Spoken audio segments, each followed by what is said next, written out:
এই বছরই আরো একটা গণ অভ্যুত্থান আপনারা দেখতে পারবেন।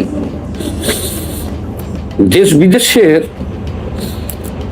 সমস্ত তথ্য বিচার বিশ্লেষণ করে দেখা যায় যে এই 2026 সালের, এটা হলো জুন মাস, ডিসেম্বরের মধ্যে আগামী 3 মাস থেকে 6 মাসের মধ্যে বাংলাদেশে আরো একটা গণ অভ্যুত্থান দেখবেন। এই গণ অভ্যুত্থানটা হবে বাংলাদেশে মৌলবাদের বিরুদ্ধে, রাজাকার, আলবদর, আল শামস এদের বিরুদ্ধে, বাংলাদেশে জঙ্গিবাদের বিরুদ্ধে। বাংলাদেশে শেখ হাসিনা বিরুদ্ধে যে সময় যে কোটা আন্দোলন হয়েছিল, এই কোটা আন্দোলনকারীরা কিন্তু আন্দোলনটা শুরু করেছিল এই ভাষায় যে বঙ্গবন্ধুর বাংলায় বৈষম্যের ঠাঁই নাই, শেখ হাসিনার বাংলায় বৈষম্যের ঠাঁই নাই, এইভাবে তারা আন্দোলনটা শুরু করেছিল। ঠিক আছে, কিন্তু বাংলাদেশের জনগণ কিন্তু এটা জানতো না যে এরা সব হলো রাজাকারের বাচ্চা। এরা সব রাজাকারের বাচ্চা, যে দেশবাসী আন্দোলন করেছিল কি জন্য? গণতন্ত্রের জন্য, ভোটের জন্য।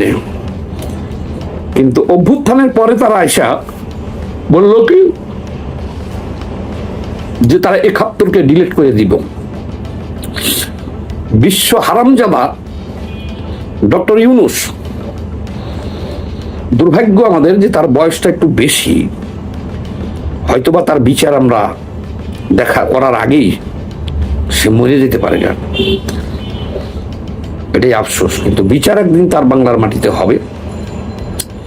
সে ইন্টারিম গভর্নমেন্ট, সে রাষ্ট্রীয় ক্ষমতায় আসছে, মানে সে একজন তত্ত্বাবধায়ক সরকার, সে নির্বাচন দিবে, 3 মাসের মধ্যে নির্বাচন দিয়ে সে চলে যাবে। এই তো, সে রাষ্ট্রীয় ক্ষমতায় আসছে, 3 মাসের মধ্যে নির্বাচন দিয়ে চলে যাবে। কিন্তু সে 18 মাস নির্বাচন দেয় নাই, এবং সে সর্বোচ্চ চেষ্টা করছে যে যতদিন বাইচে থাকবে সে কোনো নির্বাচন দিবে না। এরকম সর্বোচ্চ চেষ্টা কিন্তু সে করেছিল। দেশ বিদেশের চাপে পড়ে বাধ্য হয়েছে নির্বাচন দিতে, এবং সে দেশটাকে, এই দেশটাতে আফগানি শাসন চালু করতে চাইছিল। আপনারা দেখেছেন তার আমলে বহুত হত্যা, মুক্তিযুদ্ধের সপক্ষের যত ভাস্কর্য ছিল, মূর্তি ছিল, 7 জন বীরশ্রেষ্ঠের যে ভাস্কর্যগুলো ছিল, এগুলো সবকে ভেঙে ফেলা হয়েছে। এদেশের মাজার প্রায় ভেঙে ফেলা হয়েছে, বাউল গান বন্ধ করে দেওয়া হয়েছে, যাত্রা, সিনেমা, নাটক সব বন্ধ করে দেওয়া হয়েছে। সে মবক্রেসি চালু করেছে, সংখ্যালঘুদের উপরে নির্যাতন চালিয়েছে, মব সৃষ্টি করে কব্বর থেকে মানুষকে তুলে পুড়িয়েছে। প্রথম আলো, ডেইলি স্টার সহ বিভিন্ন প্রতিষ্ঠানে আগুন দিয়েছে, 32 নম্বর ভাঙচুর করেছে, বঙ্গবন্ধুর স্মৃতি পরিচিত বাংলাদেশের স্বাধীনতার সাথে জড়িত সেই 32 নম্বর ভেঙে ফেলছে, এবং সারা দেশে সংখ্যালঘুদের উপর তো নির্যাতন হয়েছেই, আগুনে পুড়িয়ে মানুষকে হত্যা করা হয়েছে। আচ্ছা, মুক্তিযোদ্ধাদের গলায় জুতার মালা দেওয়া হয়েছে।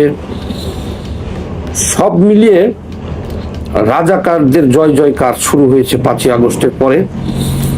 রাজাকার, আলবদর, আল শামস এদের উত্তরসূরি এবং পাকিস্তানপন্থী এবং আফগানপন্থীরা 18 মাস ধরে দেশটাকে একটা জঙ্গি দেশ হিসাবে বিশ্বের দরবারে প্রতিষ্ঠিত করেছে, যেখানে সব ধরনের সংস্কৃতি, আমাদের ঐতিহ্য বন্ধ করে দেওয়া হয়েছে। ডক্টর ইউনূস নিজে হুকুম দিয়ে মবকৃষি করাইছে, মানুষকে হত্যা করাইছে। এখন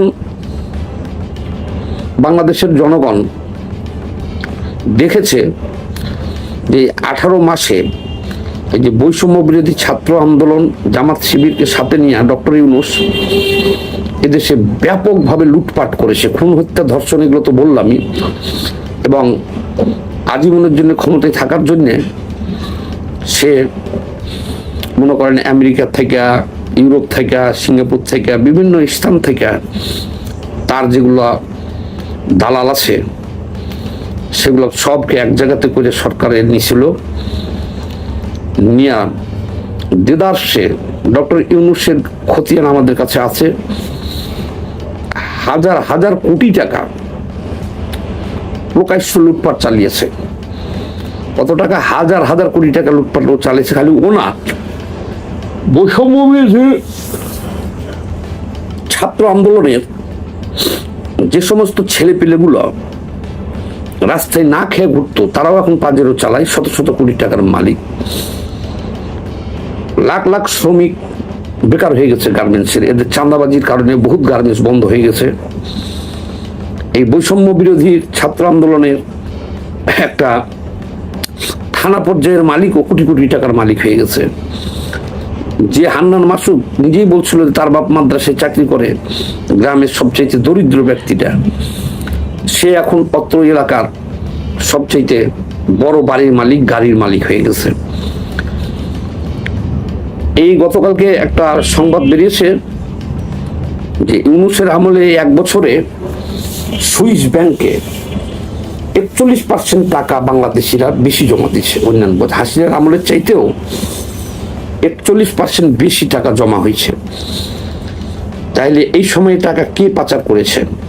এখন তো শেখ হাসিনা নাই, শেখ হাসিনার কোনো লোকজন নাই, তাইলে এই পাচারটা কে করেছে? এই পাচারটা করেছে এই বৈষম্য বিরোধী ডক্টর ইউনূসের নেতৃত্বে, এরা এই পাচার করছে। সেই কারণেই যে ডক্টর ইউনূসকে তো কেউ দায়িত্ব দেয় নাই যে সংস্কার করার। সে সংস্কার নামে খেলাধুলা করিয়া ক্ষমতাটা দেশ বিরোধী জঙ্গিদের হাতে তুলে দিয়া চলে যাওয়ার পায়তারা করছিল সে। তার কারণে আজ ৭৭ জন সংসদ সদস্য আছে জঙ্গি জামাত শিবিরের। এরা হলো দেশ বিরোধী রাজাকার, আলবদর, আল শামস, যারা বাংলাদেশের স্বাধীনতায় বিশ্বাস করে না। এরকম ৭৭ জন সংসদ জামাতের জঙ্গি সংসদ এখন জাতীয় সংসদে আছে। এই জামাতের আমির আরো 3বার এমপি ইলেকশন করছে, সববার জামানত বাজেয়াপ্ত হয়েছে। এবারকার যে এনসিপি 6 জন সদস্য হয়েছে, একজনও পাস করতে পারতো না। ডক্টর ইউনূস বিএনপির সাথে সমঝোতা করে, কারচুপি করে এদেরকে এই ৭৭টা আসন দিয়েছে, কিন্তু তার ইচ্ছা ছিল পুরো ক্ষমতাই জামাতের হাতে দিয়ে দেওয়ার। জনগণের চাপে, দেশ বিদেশির চাপে সেটা কিন্তু পারে নাই, কিন্তু অকাম তো করেই দিছে। ৭৭ জন জঙ্গি জামাত শিবিরে, ৭৭ জন জঙ্গি জামাত শিবিরের সংসদে কিন্তু সে বসেই দিছে অলরেডি, তাই না? তাহলে এখন দেখেন বাংলাদেশে ফুটবল খেলা দেখাও হারাম করে দিছে। ফুটবল খেলা দেখা হারাম বাংলাদেশে। তারপরে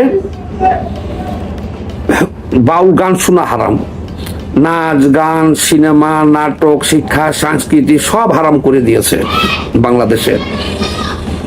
এটা অলিখিত। দেখেন এই যে এখন বিশ্বকাপ খেলা হইতেছে, প্রতি বছর অসংখ্য নিজ নিজ দলের, ব্রাজিল, আর্জেন্টিনা এবং বিভিন্ন দলের পতাকা টাঙাইতো। এবারকার সব নামাই ফেলছে, জঙ্গিদের নামাইয়ে দেখেন এখন কালেমার পতাকা উড়াইছে। তাহলে আমরা কিন্তু এখন মোটামুটি একটা তালেবানি শাসনের মধ্যে পড়ে গেছি। মাদ্রাসায় অসংখ্য শিশু বলাৎকার হইতেছে, এর কোনো প্রতিকার নাই। তারা আরো ফতোয়া দিতেছে যে 12 রাকাত নামাজ পড়লে নাকি বলাৎকারের গুনাহ মাফ হয়ে যায়। ব্যারিস্টার শাহরিয়ার এই ফতোয়া দিয়েছে। জামাতের এক নেতা ধর্ষণ করে আর বেটির পেট বাজিয়ে ফেলছে। জামাতে ঘোষণা দিচ্ছে যে এটা আল্লাহ রাসূলরা করতো, নবীরাও করতো, সাহাবারাও করতো, এটা তেমন কোনো অপরাধ না। যে মামুনুল হক শহীদুল নামক একজন মাওলানার স্ত্রীকে নিয়ে সোনারগাঁ রিসোর্টে ধরা পড়ে 501 নম্বর রুমে। সে এখন এসে হুঙ্কার দিয়ে ঘোষণা দিতেছে নির্জল লজ্জর ভাবে যে 501 সেলিব্রেট করবে, মানে উদযাপন করবেন। তার যদি কোনো লজ্জা শরম থাকতো, অনলাইনে সারা বিশ্বের লোক দেখছে যে সে আরেক বেটার বউ নিয়ে যে ওখানে অকাম করতে যে ধরা পড়ছে, সে এখন জোর গলায় বলতেছে সে এটা উদযাপন করব। আচ্ছা, এইসবের কারণ কি? এইসবের কারণ হলো কি, যে দেখেন এরা শিশু বলাৎকার করে ধরা পড়লেও হাসে, এদের মাথার চুল কাটিয়ে দিলেও হাসে, এদের গলায় জুতার মালা পরাইয়া দিলেও হাসে, এরা নারী নিয়ে ধরা পড়লেও হাসে, এদের যদি জেল হয়ে যায় তাও হাসে, এদের মৃত্যুদণ্ড হয়ে গেলেও তাও হাসে। এরা হলো এই ভয়াবহ জঙ্গি। এদের লজ্জা মান সম্মান কোনো কিছু নাই। তাহলে বাংলাদেশের মুক্তিযুদ্ধের সপক্ষের শক্তি যারা, তারা চেয়েছিল, দেশবাসী সবাই আন্দোলন করেছিল গণতন্ত্রের জন্য, যে শেখ হাসিনা উৎখাত হবে, দেশে গণতন্ত্র আসবে। কিন্তু দেশ যে তালেবান হবে, তালেবানি শাসন কায়েম হবে, দেশ পাকিস্তান হবে, জঙ্গিবাদ ভরপুর হবে, দেশের সব সংস্কৃতি বন্ধ হয়ে যাবে, এটা তো দেশবাসী চায় নাই। আর এই কারণে দেশবাসী এখন কিন্তু সংগঠিত হইতেছে। বিশেষ করে দেখেন মোসাদ, ইসরায়েলি গোয়েন্দা সংস্থা মোসাদ, তারা ঘোষণা দিচ্ছে যে বাংলাদেশে এখন হামাসের কার্যক্রম চলতেছে। সেনাবাহিনীর একটা ক্লাব আছে দেখুন, রাওয়া ক্লাব, সেখানে দেখলাম বাংলাদেশের যত চিহ্নিত জঙ্গি অপরাধী আছে, পাকিস্তান থেকে আরো অনেকে আসছে, এই রাওয়া ক্লাবটাকে এখন জঙ্গিদের হেডকোয়ার্টার বানানো হয়েছে। কিন্তু যতই বলেন, বাংলাদেশের জনগণ কিন্তু এই বাংলাদেশকে আফগানিস্তান বানানো, আফগানি শাসন কায়েম করা, এই পৃথিবীর সবচেয়ে ঘৃণ্য জাতি বলেন আর শাসন বলেন, সেটা হলো আফগানিস্তান। পৃথিবীর কোন রাষ্ট্রই তাদেরকে স্বীকৃতি দেয় নাই। তাহলে সেই আফগানিস্তান বাংলাদেশ হয়ে যাবে, এটা তো বাংলাদেশের সচেতন, শিক্ষিত, সুশীল সমাজ, বুদ্ধিজীবী, মেহনতি মানুষ, সাধারণ মানুষ, যারা মুক্তিযুদ্ধের সপক্ষের শক্তি, যারা মনে করে যে 30 লক্ষ শহীদের বিনিময়ে আমাদের যে অর্জন, যে পতাকা পেয়েছি, দেশ স্বাধীন করেছি, এটা আমরা জীবন দেওয়া হলেও রাখবো, এই গোষ্ঠীরা মনে করেন যে এখন সংগঠিত হইতেছে। এরা যখন দেখতেছে যারা বাংলাদেশের স্বীকারই করে না যে বাংলাদেশের অস্তিত্ব, তারা সংসদে 77 জন সংসদে এই ধরনের জঙ্গি যা ঢুকে পড়ছে, তারা এমপি হয়ে গেছে এই ইউনূসের চক্রান্তের ফলে। সব হিসাব করে আমি দেখলাম, দেখেন কালকে 23 তারিখ আওয়ামী লীগের প্রতিষ্ঠা বার্ষিকী, এটাকে কেন্দ্র করে সরকার সেনাবাহিনী পর্যন্ত মোতায়েন করে ফেলছে, আরো 12,000 ফোর্স বাড়াইছে, নিজেরা পাহারা দিয়েছে, সেগুলো আতঙ্কিত হয়ে পড়ছে। কিন্তু বিএনপির উচিত ছিল, বিএনপিকে আওয়ামী লীগও ভোট দিয়েছে, মুক্তিযুদ্ধের সপক্ষে সকলেই ভোট দিয়েছে, এবং তাদের ভোটেই তারেক রহমান ক্ষমতায় আসছে। আসার পরে সে জঙ্গিদের সাথে আত্মসমর্পণ করছে। এই যে একবারটা মন্দির তৈরি করবো রংপুরে, বন্ধ করে দিতে বাধ্য হয়েছে। তারেক রহমান কিন্তু হস্তক্ষেপ করে না। এই দেশটা এখন তৌহিদি জনতার নামে এই এক শ্রেণীর মোল্লা জঙ্গি গোষ্ঠী, এরা সবখানে বাগড়া দিতেছে, এরাই চালাইতেছে। তারা জিহাদ করতেছে বাংলাদেশে আফগানি শাসন কায়েম করার জন্য। এই জন্যই আমরা দেখতেছি মুক্তিযুদ্ধের সপক্ষের শক্তি যারা, এই রাজাকার, আলবদর, আল শামস, বৈষম্যবিরোধী ছাত্র আন্দোলন, এবি পার্টি, এদের দ্বারা নির্যাতিত হয়েছে, চাঁদাবাজের শিকার হয়েছে, যাদের পরিবারের সদস্যকে এরা হত্যা করেছে। এখন আওয়ামী লীগকে দেশবাসী মজলুম হিসেবে দেখতেছে। এই 18 মাসের বাড়াবাড়ির ফলে, এত অপরাধ করার ফলে শেখ হাসিনা কি অপরাধ করছিল এটা কিন্তু সব জনগণ ভুলে গেছে, ওটা মনেও করতে চায় না। সবাই এখন বলতেছে শেখ হাসিনার আমলে আমরা ভালো ছিলাম। কাজে শেখ হাসিনার বিচার করবেন বা কি করবেন, ওই চ্যাপ্টারই তো ক্লোজ। তার আগে তো বিচারের মুখোমুখি হইতে হবে আপনাদের।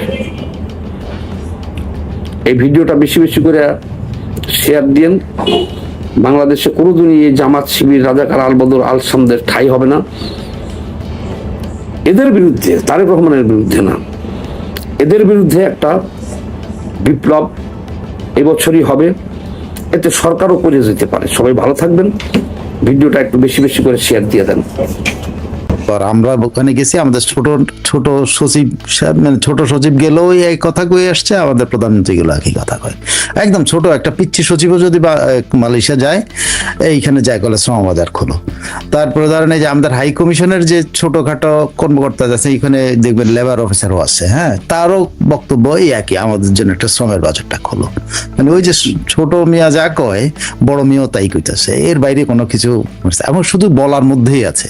ওই বলার যে বলটা ওনারা বলেন, যেটা সামনে ছুঁয়ে ওইটা আবার পেছনে আসার পর ওনার ওটা গিলে খান, ওইটা আবার লেমন চষের মতো চুষে চুষে খাইতে থাকেন। এর বাইরে এই মালয়েশিয়া শহর থেকে যেমন এখানে অনেক কথা হচ্ছে যে হালালের বাজার।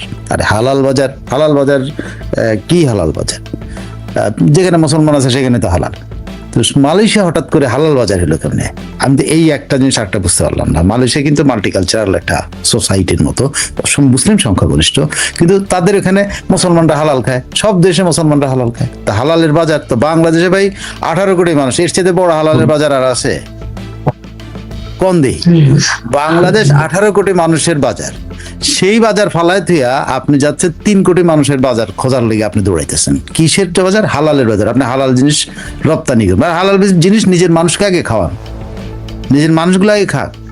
এই যে ইউনূস আমলে, শেখ হাসিনা আমলে 20% ছিল দারিদ্র সমান, 20% উনি 40 থেকে 20% নামিয়ে নিয়ে আসছিলেন দারিদ্র সমান, সেটা আবার 40% না 45% নিয়ে গেছেন ইউনূস সাহেব। আপনি আগে ওই 25% একটু খাবার দেন রে ভাই, হালাল খাবার দরকার নাই, একটা খাবার দেন। আর খাবার, মানুষের যখন ক্ষুধা থাকে, যখন তার কোনো উপায় থাকে না, তার সাপ ব্যাঙও খায় না? আমাদের আর্মিরা যখন ওই যে কোথায় তাদের কমান্ডো ট্রেনিং হয়, তখন সাপ ব্যাঙও কিন্তু খায়। তখন কোথায় যায় হালাল?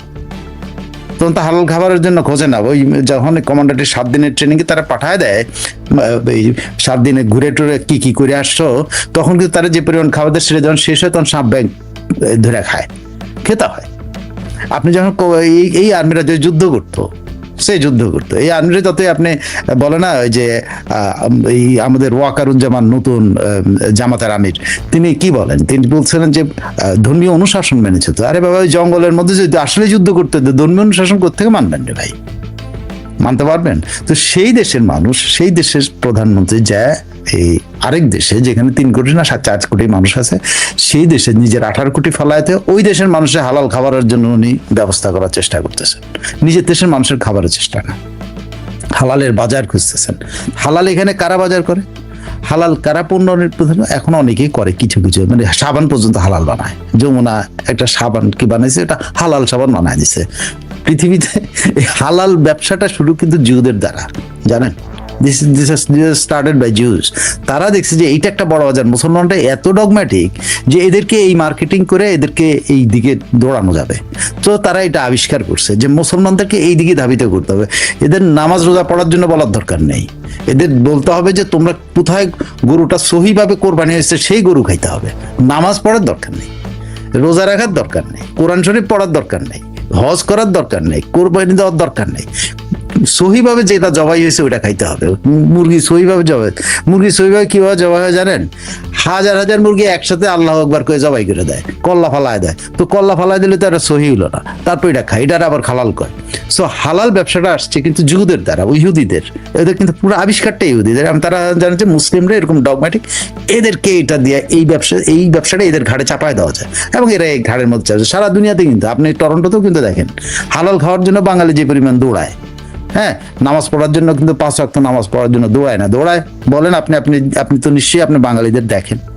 হালাল খাওয়ার জন্য যে পরিমাণ আমাদের আপারা, দিদিমণিরা, আমাদের মায়েরা, বোনেরা যে পরিমাণ সুপার স্টোরের হালাল খাবারের কাউন্টার খুঁজতে থাকে, দেশি মার্কেট খুঁজতে থাকে, জমজম মার্কেট খুঁজতে থাকে, তেমনি কি একটা মসজিদ খোঁজে?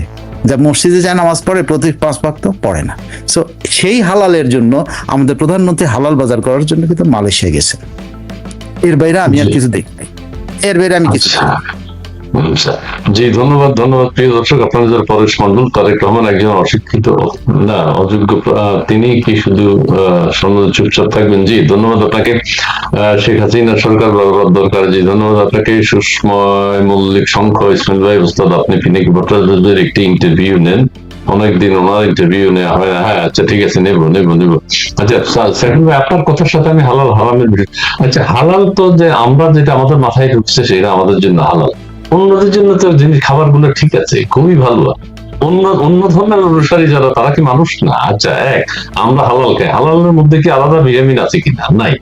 আচ্ছা, আরেকটি কথা বলি, আমি একজন আমার ফ্রেঞ্চ ফ্রাই খাওয়াবে, এটা আমি আপনাকে একবার বলছি, ফ্রেঞ্চ ফ্রাই খাওয়াবে আর কি, যে আমাদের খিদে লেগেছে, চল খাই। তা আমি বললাম চল। এখন কেএফসি যায়, থামে না। ম্যাকডোনাল্ডস যায়, থামেন। আমি পেলাম কি দোস্ত, তো সব তো চলে যাচ্ছে, আমি কোথায় পাবো? খিদে তো বাড়ে যেতেছে। তো বললো যে না চল যাইতে অনেকক্ষণ পর একটা পাকিস্তানি দোকান বাইর করলো, তারপর সেখান থেকে আমরা ফ্রেঞ্চ ফ্রাই খাইলাম। আরেকটা হলো বার্গার কিং আছে, উইকিং আছে। বার্গার আমি নিয়ে গেছি একটা থেকে, আমি একটা খেয়েছি, আর দুইটা নিয়ে গেছি দুজনের জন্য। তারা দুজনে এই বার্গার খায়নি। আবার আমার আরেক ভাই সেই বলে যে সবাই, আমি তো ওয়ালমার্ট থেকে তোরা মাংস কিনিস না? না, এখানে কেউ কিনে না, ওই জন্য আমিও কিনি না। শুধু ওই সবজি কিনি যেটা কাঁচা পাওয়া যায়, সবজি। মাংস আমরা এখান থেকে কিনি না, এটা হারাম। অন্য জায়গা থেকে কিনে সবাই না, কিন্তু এই মেন্টালিটি হয়ে গেছে সবাই, এই মেন্টালিটির এই রূপ। ইহুদিরা খুব চমৎকার ভাবে, ইহুদিদেরকে আমরা ইহুদি নাসারা বলে গালি দেয়, কিন্তু ইহুদিরা আমাদের উপরে ব্যবসা করে দুর্দান্ত ভাবে। এই হালালের ব্যবসাটা কিন্তু ইহুদিদের স্টার্ট। ইহুদিরা তাদের আমেরিকাতেই হালাল শুরু করছে, এবং এটা সারা দুনিয়াতে ছড়াইছে তারা।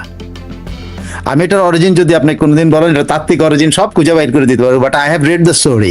যে স্টোরিটা হলো ইহুদিরা এটা স্টার্ট করছে এবং মুসলমানরা এটা ঝাঁপায় পড়া খাচ্ছে। আমরা মুসলমানরা 5 ওয়াক্ত নামাজ যেটা ফরজ, ওইটার কামের ভিতরে নেন। হালাল খাওয়াটা কি ফরজ না এটা তার আমি জানি না, এটা ফরজ হইতে পারে, হারাম হালাল নিশ্চয়ই ফরজ। তো ফরজ এইটা খাওয়ার জন্য যেভাবে বাজারে যায় যে হালালের কর্নার খোঁজা শুরু করে, এটা না দেখলে এটা কিন্তু মালয়েশিয়াতে যেখানে যে আপনি হালাল বাজার খুঁজতেছেন, মালয়েশিয়াতে এটা খোঁজে না। সিরিয়াসলি আমি মালয়েশিয়াতে ছোটবেলায় গেছি, বড়বেলায় গেছি, বহুবার গেছি, আমি এগুলো দেখিনি। আমরা যেটা খুঁজি, আমরা যা করি। আচ্ছা ঠিক আছে প্রিয় দর্শক, আমাদের আরেকজন দর্শক বলছেন জয় বাংলা জয় বঙ্গবন্ধু। জি ধন্যবাদ। বাংলাদেশ আওয়ামী যুবলীগ ফরিদপুর জেলা শাখার পক্ষ থেকে শুভেচ্ছা জানাচ্ছি, অভিনন্দন। জি আপনাকে অভিনন্দন। জি গৌরব ও সংগ্রামের ৭৭তম প্রতিষ্ঠা বার্ষিকী। জি আমি আশিক লিপন বলছেন ইসমাইল ভাই সাইফুল ভাইকে হাঁসের মাংস দাওয়াত দিছি, বাংলাদেশে আসলে আমার বাসায় যেন আসে, আপনিও আসবেন। আমারে পরে বলছে সাইফুল ভাইকে, বলছে সাইফুল ভাই সিনিয়র মানুষ, অবশ্যই যাবে। শুনলো আমি ঠিক আছে আমি আসবো, সাইফুল ভাই যদি নেয় তাহলে আমি আসবো। আচ্ছা শেখ হাসিনা আসবো,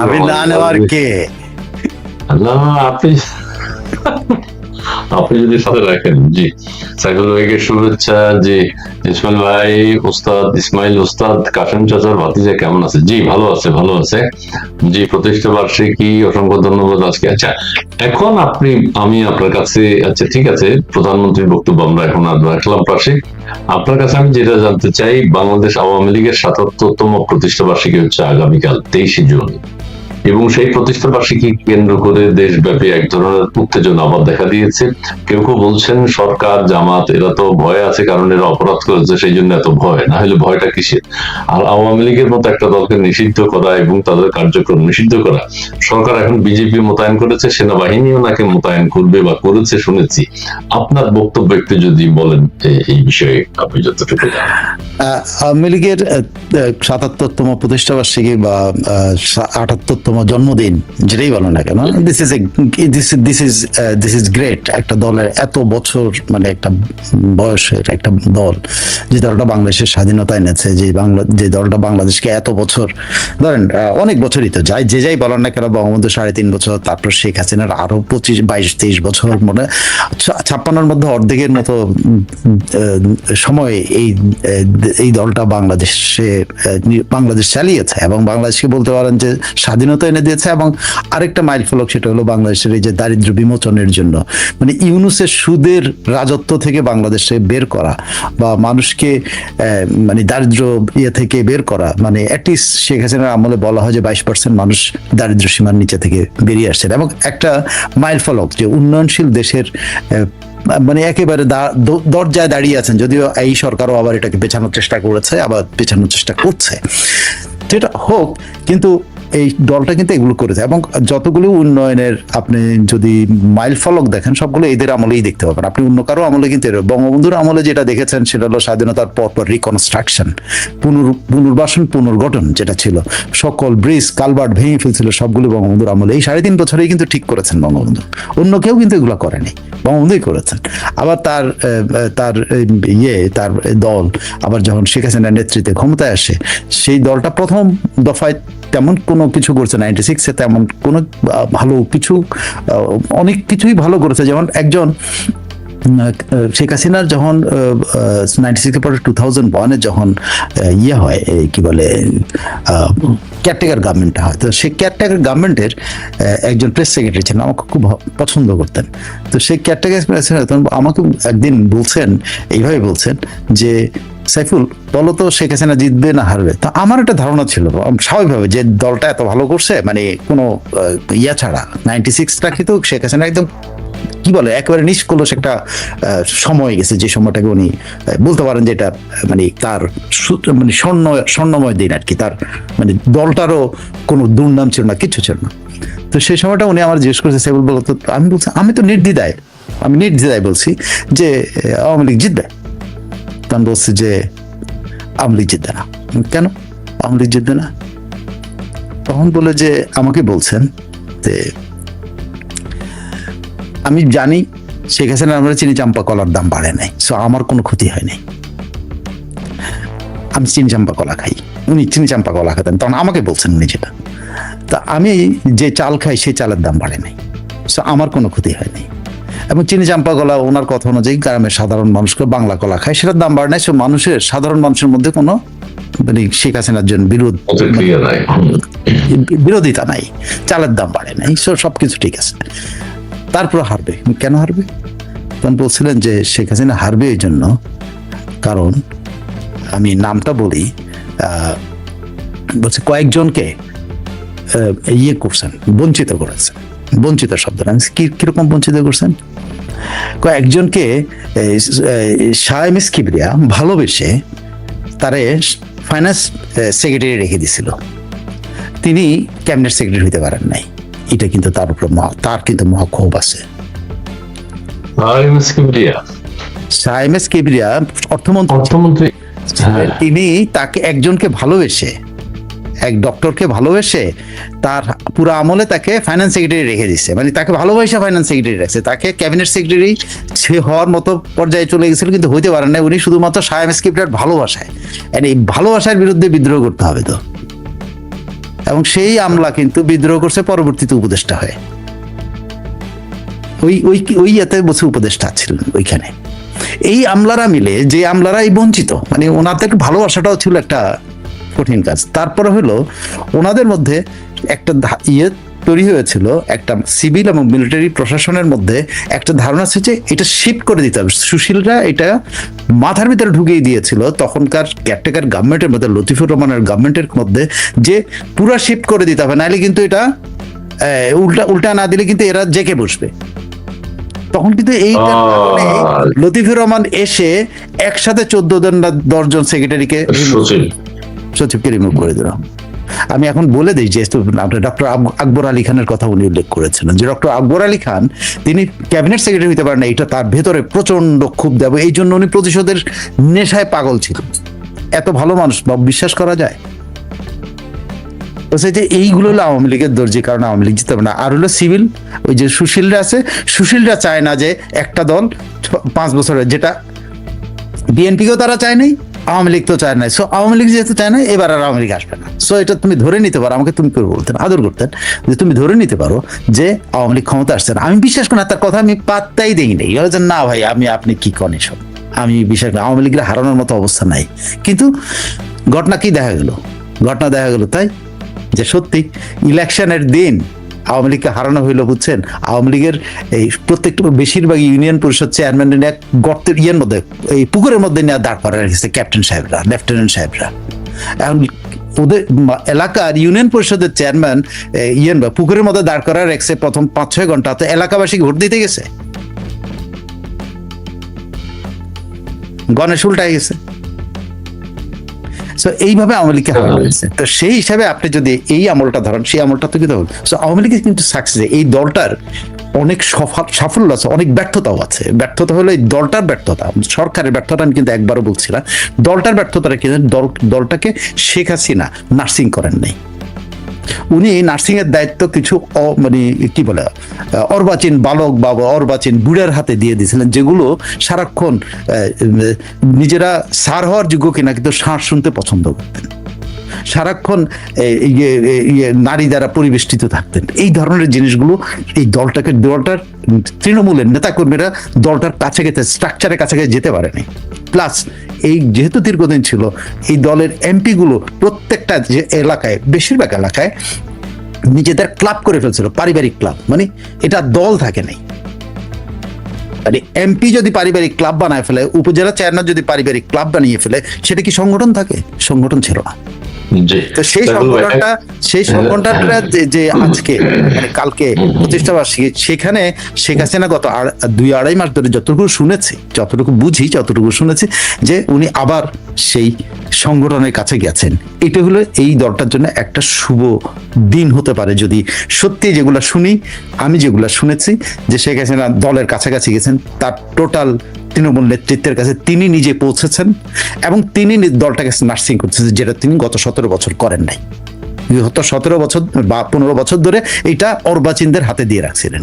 একটা ফুল সেন্ট্রাল কমিটি, যে সেন্ট্রাল কমিটি আপনার মানে কি বলে একটা আন্দোলনের মধ্যে পুরা হয়ে গেছে, তাসের ঘরের মতো উড়ে গেছে, পালায় যেতে জয়েন্ট সেক্রেটারি। আবার সেই জয়েন্ট সেক্রেটারি আবার লম্বা লম্বা কথা বলে, জয়েন্ট সেক্রেটারি পালাই গেছে, সেই জয়েন্ট সেক্রেটারি লম্বা লম্বা কথা কয়। এখন জেনারেল সেক্রেটারি তার প্রেসিডেন্টকে বাঁচানোর জন্য তার দায়িত্বটাকে, আপনি যদি একটা অর্গানাইজেশনের কাজে থাকেন, একটা দায়িত্ব থাকেন, আপনার দায়িত্বের উপরে যে আছে আপনার উপরে, তাকে ডিফেন্ড করার দায়িত্ব আপনার। শেখ হাসিনাকে ডিফেন্ড তো দূরের কথা, শেখ হাসিনার জন্য দাঁড়ানো তো দূরের কথা। ইদানিং শুনি যে এই লোকটি সাংগঠনিক নীতি বহির্ভূতভাবে প্রকাশ্যে শেখ হাসিনাকে নিয়ে কথা বলে। যদি সংগঠন বেরোতে পারে এই 78তম জন্মদিনে, এই যদি বেরোতে পারে, আমি মনে করি তাদের জন্য এটা শুভ দিন হয়ে আসবে। আর যদি এই জায়গা থেকে বেরোতে না পারে, আমি জানি না এটা কোন দিকে যাবে। আচ্ছা, এখন সেনাবাহিনী মোতায়েন আর বিজেপি মোতায়েন বিষয়, আচ্ছা ঠিক আছে, এটা পরিস্থিতি কি কোন দিকে যায়, কি হয়, আমরা সেটা দেখবো। না, সেনাবাহিনী মোতায়েন কিন্তু আওয়ামী লীগের সাফল্য। এটা আপনি এটাকে আওয়ামী লীগের সাফল্য হিসাবে দেখেন, যে আওয়ামী লীগকে মাঠে খেল। আওয়ামী লীগ তো গ্রাম পুলিশের সাথে মারামারি করার কথা, কারণ তারা তো গ্রামের থেকে বেরিতে পারতেছিল না। গ্রাম পুলিশের সাথে মারামারি কথা, অথবা আনসারের সাথে মারামারি করার কথা। আওয়ামী লীগের তো না হলে ইয়ার সাথে পুলিশের সাথে মারামারি করার কথা, আর তার চেয়ে উপরে গেলে বিজিবির সাথে মারামারি করার কথা। সেনাবাহিনীর সাথে তো আওয়ামী লীগের মারামারি কথা, মানে এতগুলি ধাপ আওয়ামী লীগকে পার করে দিছে তো একসাথে, এক চান্সেই। গ্রাম পুলিশের সাথে আর আওয়ামী লীগের মারামারি নাই, এখন আনসারের সাথে মারামারি নাই, পুলিশের সাথে মারামারি নাই, বিজিবির সাথে মারামারি নাই, সরাসরি মারামারি হলো সেনাবাহিনীর সাথে। চ্যালেঞ্জ এটা ওই যে ইয়ের মতো আর কি, জোফ্রেজিয়ার আর ইয়ের মতো, যে মোহাম্মদ আলীর সাথে ফাইট আর কি। এটা নিচে ক্ষুদ্রাতি ক্ষুদ্র কারোর সাথে কেন নটনের সাথে তার মারপিট করতে হচ্ছে না, কেন নটনের সাথে ফাইট করতে হচ্ছে না, সরাসরি মুশরিফুদ্দৌলা জোফ্রেজিয়ারের সাথে। দিস ইজ গুড আওয়ামী লীগের জন্য। আপনি জোফ্রেজিয়ারের সাথে যদি আলীর খেলায়, আলী একবার হারছে ঠিক আছে, কিন্তু আলী খেলার মধ্যে তো আলী পরবর্তীতে জেতার জোশটা পাইছে। তা আওয়ামী লীগ তো হারতে পারে, এই ওদের কাছে অস্ত্র আছে, হারতে পারে এবার, কিন্তু জেতার জন্য কিন্তু আওয়ামী লীগ কিন্তু মনের অস্ত্র পেয়ে গেছে, যে তাদেরকে মোকাবেলা করার জন্য সশস্ত্র ম্যাজিস্ট্রেসি পাওয়ার সম্পন্ন আর্মি দিতে হচ্ছে। যে আর্মি কিন্তু মাঠে ছিল, কিন্তু তাদেরকে ম্যাজিস্ট্রেসি পাওয়ার দিচ্ছে। কেন দিচ্ছে? মানে গুলি করো, মানে মাইরা ভালো, এটি আর কিছু না। তো এই আওয়ামী লীগকে কিন্তু সরাসরি মানে আর্মি ফেস করতে হচ্ছে, গুলি ফেস করতে হচ্ছে। সো আপনি একটা দিন দেখেন যে আর্মি কি করে আর আওয়ামী লীগ করে। তো আওয়ামী লীগের জন্য একটা শুভ দিন, কারণ তারা প্রথমেই হেভিওয়েটের মানে যিনি মূল চ্যালেঞ্জারের সাথে তাদের ফাইট হয়ে যাচ্ছে। ওই চুনোপুটি এনসিপির সাথে তার ফাইটের দরকার নাই, চুনোপুটি জামাতের সাথে ফাইট দরকার। ইভেন বিএনপিকেও তারা চুনোপুটি বানায়, আর্মি নামায় দিছে। মানে বিএনপি খেয়াল করে দেখেন, মাত্র 4 মাসে মাথায় সাংগঠনিক ক্ষমতা এতটাই সংকীর্ণ হয়েছে তাদের যে তারা এখন মাঠে থাকতে ভয় পাচ্ছে। জামাতের সাংগঠনিক অবস্থা এমনই, যতই হুঙ্কার মুঙ্কার মারুক, এমনই অবস্থা যে আওয়ামী লীগকে মোকাবেলা করার জন্য তারা যথেষ্ট না, তারা আর পারে না। যে এনসিপি তো নাই, নিখোঁজ। তো রাজনৈতিক শক্তি কিন্তু রাজনৈতিক শক্তিকে মোকাবেলা করতে না পারলে, যখন এই দানবীয় শক্তি যেটাকে বলে, সশস্ত্র শক্তি যেটাই, সেটা যখন আপনি মাঠে নামাবেন, তখন কিন্তু আপনি অপর পক্ষ কিন্তু শক্তিশালী করলেন। আওয়ামী লীগ কিন্তু শক্তিশালী হলো এই উদ্যোগের মাধ্যমে মানসিকভাবে। দেশের মানুষও দেখলো যে আওয়ামী লীগ মোকাবেলা করার জন্য সেনাবাহিনী মাঠে। আচ্ছা সাহেব ভাই, আমি এই শেষের দিকে আসছি, মানে আমি আমাদের মামুনুল হক সাহেবের কোনো বক্তব্য আপনি শুনেছেন কিনা বা জানেন কিনা। এক দ্বিতীয় কথা, আমার হানজালা সাহেব বেশ উত্তেজিত, হানজালা সাহেবের জ্বালায় বিএনপি অতিষ্ঠ, এলাকার মানুষ অতিষ্ঠ, তিনি শিবচরের শাসক হিসেবে নিজেকে প্রকাশ করতে চান। আর মামুনুল হক সাহেব বলছেন যে ওনাকে যেদিন 3রা এপ্রিল সম্ভবত ওনাকে যে ওই রিসোর্টে ধরা হলো, সেইটা শেখ হাসিনার পতন বা এইরকম কিছু, ওইটাকে উনি জাতীয়ভাবে বা কোনোভাবে উদযাপনের, এটা একটা মাইলস্টোন ওই দিনটা। এমন কেউ কেউ বলছেন উনি সেদিন ধরা খেলেন একজন নারীকে নিয়ে, 17 জন মারা গেছে আগের দিন, তারপরের দিন উনি সেখানে এখন বলে যে আমি বিয়ে করছি, এখন আবার ডিভোর্স দিয়েছে। এই যে কথাগুলো এখন তিনি তার স্ত্রীকে বলেছেন, ওখানে তাই বা কেন লিখলেন, নানান কথা তিনি বলেছেন, আপনার চোখে পড়েছে কিনা? না হলে এই প্রসঙ্গ আমরা বাদ দেবো মামুনুল হক সাহেবকে। আমার চোখে পড়েছে, কিন্তু অসভ্য এবং এই বর্বর লোকটাকে নিয়ে আলোচনা করাটার চাইতে আমি যেটা বলতে চাই যে আমাদের এই বর্বর লোকটাকে নিয়ে আমি আলোচনা করতে, সে যে সে আইনি কায়দায় যে বছরের পর বছর ধরে একজন মহিলাকে ধর্ষণ করছে আইনি মোড়কে, এইটা সে প্রমাণ করার চেষ্টা করছে তার স্টেটমেন্ট দিয়ে। কিন্তু আমার কথা হলো অন্য জায়গায়। এই মামুনুল হককে নিয়ে যখন পার্লামেন্টে কথা হলো, বা পার্লামেন্টে যখন মামুনুল হক কথা হলো, কিন্তু এখানে আমাদের স্পিকার বিশ্ব রেকর্ড করছেন অনেকগুলা, তিনি মানে নিজের কথা নিজে এক্সপান্স করছেন। এরকম 2-4টা ঘটনা আছে, আমি যদি আমার কাছে রেকর্ডেড আছে, 2-একটা আছে, কিন্তু উনিও এক বিশ্ব রেকর্ড করেছেন। কিন্তু ঘটনা হলো কি, উনি বিশ্ব রেকর্ড আরেকটা দিক থেকে করেছেন। উনি যেমন মামুনুলের অধিকার রক্ষা করছেন, কিন্তু একাশে কিন্তু জাহানারার অধিকার উনি রক্ষা করেন নাই। ওনার দায়িত্ব ছিল জাহানারা স্বর্ণা, হয়তো ওনার নামটা কি আমি জান্নাত ঝর্ণা, ও জাহানারা, আমি তো যাই হোক, আই এম সরি। তো উনি কিন্তু তার অধিকার কিন্তু রাখলো। ওই ভদ্রমহিলাকে যে এখানে কাপড় চোপড় খুলে ফেলা হইলো, অন্ধকার অধ্যায় বলে স্পিকার নিজে যখন কাপড় খুললেন, তো ওই মহিলার কি অধিকার রক্ষা করছেন উনি? ওই মহিলা তো এই পার্লামেন্টে কথা বলতে পারে না। মামুনুলের উনি মামুনুল সাহেবের কথা বলছেন যে সংসদে নাই, কথা বলতে পারবে না, তার নিয়ে আলোচনা করারই দরকার। তাহলে তো ওই জান্নাত বেগমও তো নাই, তো ও তো নাই, ওর অধিকার কোথায় গেল? যাকে মানে নির্বিচারে ধর 2-2.5 বছর ধরে আইনি ইয়ের মধ্যে রেখে, আইনি ইয়ের মধ্যে যে মুতা কি সব বিয়ের মধ্যে রেখে যাকে রেপ করলো বছরের পর বছর ধরে, 501কে সে এখন জাদুঘর বানাতে চায়, মানে 501 নাকি এখন তাদের প্রতীকে পরিণত হয়েছে, এইটা সবাই করতে পারবে। তো সেই লোকটার অধিকার উনি রক্ষা করলেন, কিন্তু ওই 501-এর মধ্যে যে মহিলাটা নির্যাতিত হইলো, যে মহিলাটা মামলা করেছে, সেই মামলার নিষ্পত্তি হলো না, মামুনুলকে এমনি ছেড়ে দিয়ে দিল, আর সেই মহিলাকে ডিভোর্সও দিয়ে দিল, সেই মহিলার জীবন শেষ হয়ে গেল। সেই মহিলার অধিকার কিন্তু আমাদের স্পিকার রক্ষা করে নাই। তো এই হলো আমাদের স্পিকার, যিনি বিশ্ব রেকর্ড করেছেন মানবাধিকার, মানে আরেকজনের কথা বলার অধিকার রক্ষা করে। এই পার্লামেন্টে প্রতিদিন আওয়ামী লীগের নেতা কর্মীদের শেখ হাসিনাকে গালাগালি করা হয়, ফ্যাসিস্ট বলা হয়। তখন ওরা তো এই পার্লামেন্টে কথা বলার অধিকার রাখে না, মানে সুযোগ নাই তাদের। তো তার অধিকার কে রক্ষা করবে? সেটা কি স্পিকার রক্ষা করা উচিত না?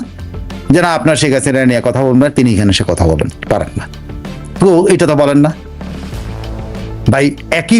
আপনি বিচারকের আসনে বসে যদি আপনি ডানকে ডান না বলতে পারেন, বামকে বাম না বলতে পারেন, যখন মনে হয় বামকে ডান বলবেন, যখন মনে হবে ডানকে বাম বলবেন, আপনার ইচ্ছে অনুযায়ী আপনি নাম ধারণ করায় দিবেন, আপনার ইচ্ছে অনুযায়ী সাইফুল আমিনকে বলে দেবেন ইসমাইল ভাই, আপনার ইচ্ছে হইলো ইসমাইল ভাই বললেন সাইফুল আমিন, এটা তো হইল না।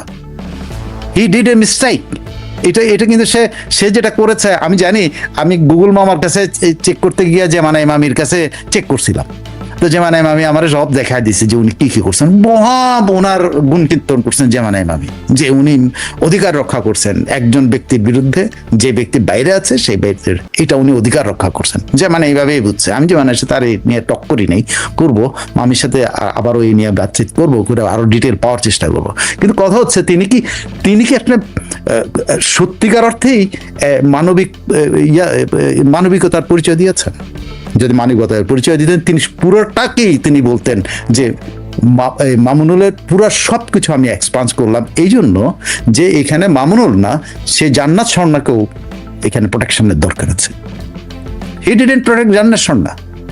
আমি জানি না জান্নাত স্বর্ণা কিনা, আপনি বলছেন জান্নাত, আমি Jahanara Jharna. This is so bad. এইটা হলো আমাদের উদাহরণ তৈরি করছেন আমাদের স্পিকার। আজ হোক কাল হোক এটা কিন্তু রেকর্ডে যাবে যে আমাদের স্পিকার একজন ধর্ষকের, একজন বাজে মানুষের, একজন বদমাইশ মানুষের পক্ষ নিয়ে নিজের বক্তব্য নিজে এক্সপান্স করেছেন। যিনি নিজের ভেতর থেকে বলছেন এটা কালো অধ্যায়, নিজের ভেতর থেকে উনি তাৎক্ষণিকভাবে কথাটা বলেছেন, কিন্তু তার মানে উনি ভেতরে এটা বিশ্বাস করেন, তার মানে উনি প্রকাশ্যে মিথ্যা কথা বললেন। যিনি ভেতরে এটা বিশ্বাস করেন এটা একটা কালো অধ্যায়, তিনি প্রকাশ্যে এসে বললেন যে না আমি এটা এক্সপান্স করলাম।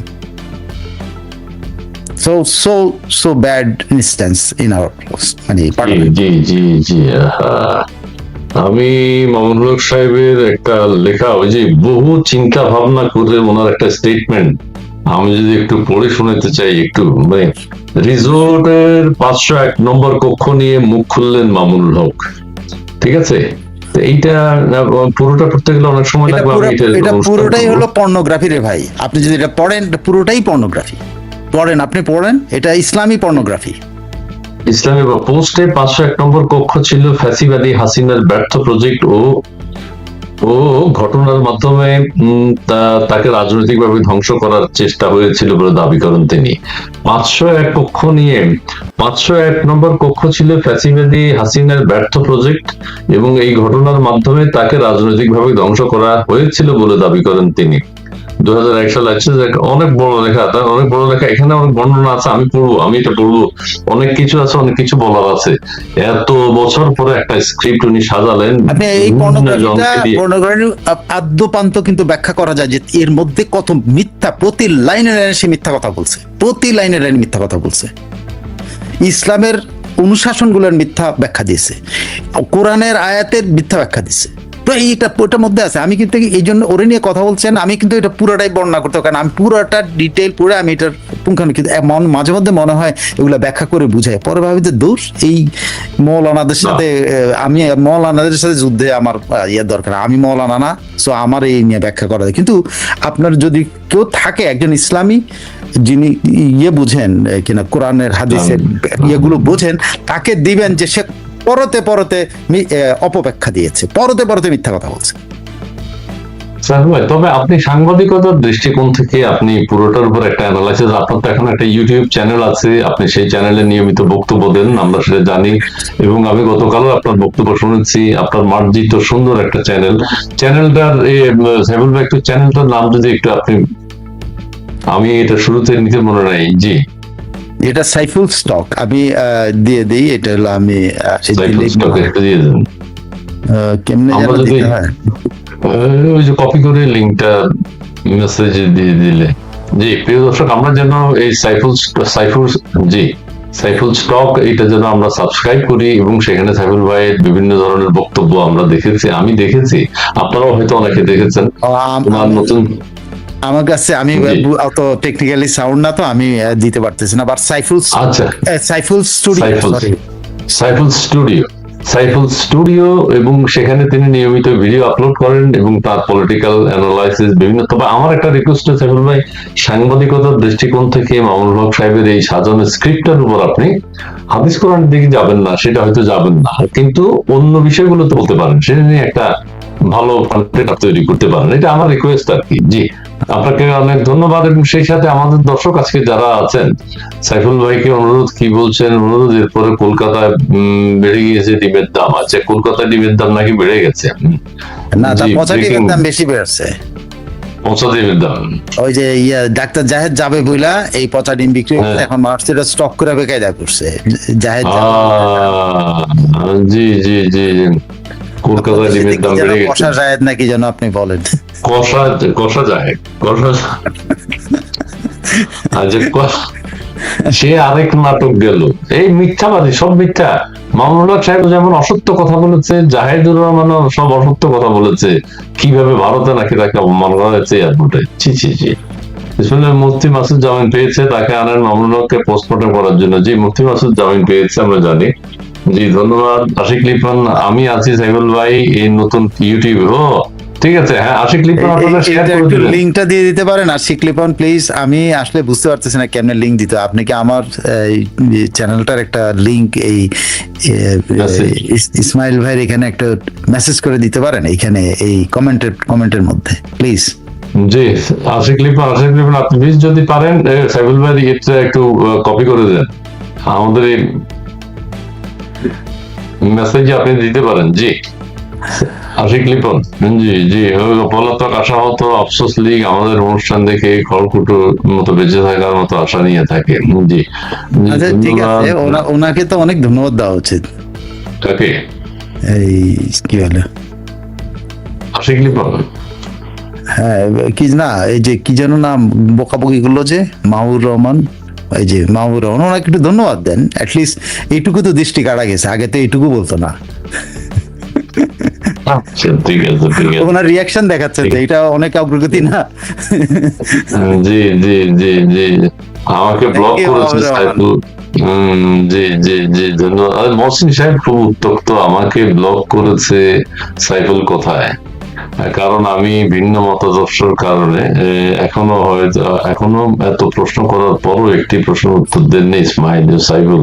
এগুলো মনস্তাত্ত্বিক নোংরা আচরণ। এই যে মহসিন সাহেব, আপনি এটা আপনারটা খুঁজে এখন যে টের পেয়েছেন যে ওনার উপর আমরা প্রভাব বিস্তার করতে পারি। উনি প্রতি অনুষ্ঠানে আমাদের বকাবকি করেন, আমার খুব ভালো লাগে। জি, যে মুজাহিদ জিন্না মহসিন, এই মহসিন সাহেবের আমার বক্তব্য কোনটা, আমি এই জিন্না টিন্না এগুলো আমরা চিনি না, এরা বিগত হয়ে গেছে, এটা নিয়ে কথা নাই। অন্য কমেন্ট খুঁজছি আপনার, আমারে কি বলছেন, সাইফুল ভাই কি বলছেন সেটা কোথায় একটু দেখি। আশিক লিপন, আক্তার জামান, মহসিন ভাই, আচ্ছা সাইফুলের কাছে আমি জানতে চাই, 72 থেকে 75 দুর্ভিক্ষে 50,000-এর কাছাকাছি খাবারের অভাবে মানুষ মারা যায়। এই সময় ধুমধাম করে শেখ কামালের বিবাহ অনুষ্ঠান কতটুকু নৈতিক ছিল, শেখ মুজিবের বাকশাল কিভাবে দেখেন? জি, কথা বলছে যে 72 থেকে 75 পর্যন্ত শেখ কামালের বিয়ে না হলে নৈতিক না, কিন্তু 72 থেকে 75 পর্যন্ত তো অনেকের জন্মদিন আছে, এগুলো জন্ম হয়েছে কেমনে, মা বাবা কি করে করছে, যদি মানে কারণই তো এই সন্তান জন্মদার কথা না, কারণ দুর্ভিক্ষে সবাই মনে কষ্ট পাওয়ার কথা। মহসিন সাহেবেরও তো, ওনার বয়স কত জানি না, ওনার যদি এই সময় বয়স হয়ে থাকে তাহলে তো এটা ডেঞ্জারাস সময়, যে আরেকজন বিয়ে করতে পারবে না কিন্তু অন্যরা জন্ম নিতে পারবে। কারণ 72 থেকে 75 অনেকে জন্ম নিয়েছেন না ভাই, জন্ম মিলিত হয়েছে তো, মিলিত শুধু জন্ম না, অনেকে মিলিত হয়েছে। আবার এই দুঃখে কি সব বন্ধ রাখছে কিনা আমি জানি না। সাইফুলের কাছে আমি জানতে চাই, মহসিন সাহেব আপনার এজ কত একটু যদি বলেন ভালো হবে, আপনার বয়স কত একটু যদি জানান তাহলে আমরা জানতে পারবো আসলে, কারণ ওই সময় ছোট বড় সবাইকে, আমার মনে হয় না ছোট বড় সবাইকে নাম ধরে রাখা ঠিক না আর কি, সেই জন্য বললাম আর কি। থ্যাংক ইউ জিয়াউল হক, আপনাকে থ্যাংক ইউ লিংকটা দেওয়ার জন্য। এই যে জিয়াউল হক কি একটা দিল, হ্যাঁ এখন এটা কি আপনার চ্যানেল? এই লিঙ্কটা, হ্যাঁ সাইফুল আমিন, হ্যাঁ জি জি জি, আপনার জিয়াউল হক, আপনাকে অনেক ধন্যবাদ, অনেক ধন্যবাদ, অনেক ধন্যবাদ। আপনারা এই চ্যানেলটি সাবস্ক্রাইব করবেন প্লিজ। এটা হচ্ছে মানে জি, যিনি বকাবকি তিনি ফুল ইমানদার। আচ্ছা ঠিক, অনেক ধন্যবাদ প্রিয় দর্শক। সাইফুল ভাই আপনার শেষ কথা একটু বলে দেবেন আজকে। প্রিয় দর্শক, আজকে রাত 11টায় বাংলাদেশ সময় আরেকটি লাইভ আছে, মোহাম্মদ আমিনুল ইসলাম থাকবেন সেখানে, আমরা বিভিন্ন বিষয় নিয়ে কথা বলবো। সাইফুল ভাই আপনার শেষ বক্তব্য। তো সবাইকে শুভেচ্ছা, যে যেখানে আছেন, বাংলাদেশ ও ভারতে যারা আছেন তাদেরকে রাতের শুভেচ্ছা। আর বাঙালি বা বাংলাদেশি যারা যেখানে আছেন, পৃথিবীর যে কোনো প্রান্তে আছেন, সেখানে যেখানে আছেন, এই ইউনুস এবং তার বাহিনী এবং এনসিপি এবং তার বাহিনীকে যেখানে পাবেন সেখানে হ্যাকিং করবেন, আমাদের দেশটা ধ্বংস করবেন। জিজ্ঞাসা করবেন যে তারা কেন এটা করলো, পারলে ডিম মারবেন, গায়ে হাত উঠাবেন না। আর পারলে আপনার ঘরের থেকে নিয়ে যা আদর করে ঠান্ডা একটু শুরুয়া, গরম গরম শুরুয়া দিবেন না, মুরগির শুরুয়া, পারলে মুরগির শুরুয়া বলবেন যে তোমার একটু মুরগির শুরুয়া উপহার দিলাম, ওর গায়ের মধ্যে ঢেলে দিবেন। প্রতিবাদটা এইভাবে জানান, অ্যাটলিস্ট প্রতিবাদ, সর্বত্র প্রতিবাদ দেখা যাক। আর ইউনুসের সকল প্রোডাক্ট বর্জন করুন। অনেক ধন্যবাদ। জি, সাইফুল ভাই এই কথাটা নিয়মিত ভাবে বলে আসছে যে একজন আক্তার জামান লিখেছেন যে ডক্টর ইউনূসকে নিয়ে আপনারা এখন আর কোনো আলোচনা করছেন না, উনি যে দেশটা ধ্বংস করলো আক্তার জামান।